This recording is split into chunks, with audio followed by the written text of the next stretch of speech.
For more on this, Adam Hancock joins me now live from Singapore. Adam, President Macron has met with President Xi in Beijing. What has been said in this meeting?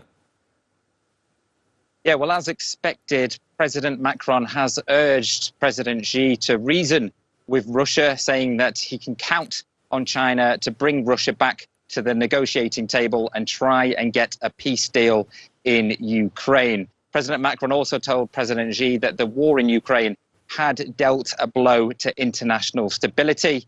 And he says he is also going to raise the issue of North Korea and Iran with the Chinese leader as well. In response, we understand that President Xi, reported by state media, said China and France have the ability and responsibility to transcend differences and restraints as the world undergoes profound historical changes. And President Xi also urging the international community not to escalate the conflict in Ukraine. So it seems that Ukraine was a big talking point, as we expected.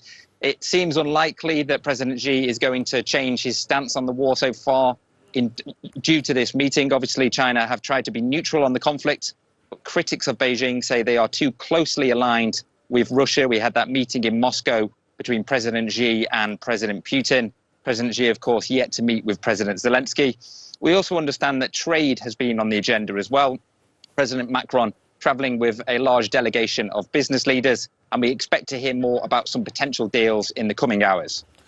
Right, and Adam, European Union Commission President Ursula von der Leyen will also be meeting President Xi. What can we expect from that meeting?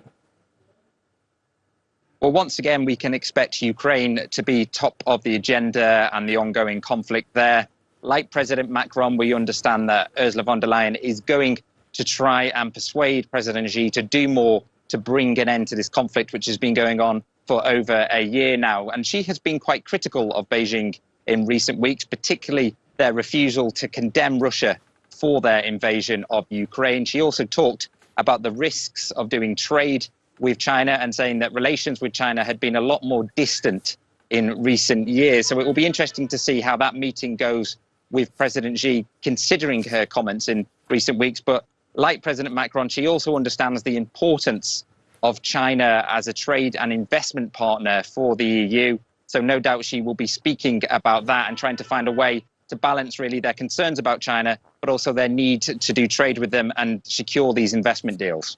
Adam Hancock, live for us from Singapore. Adam, thank you very much indeed.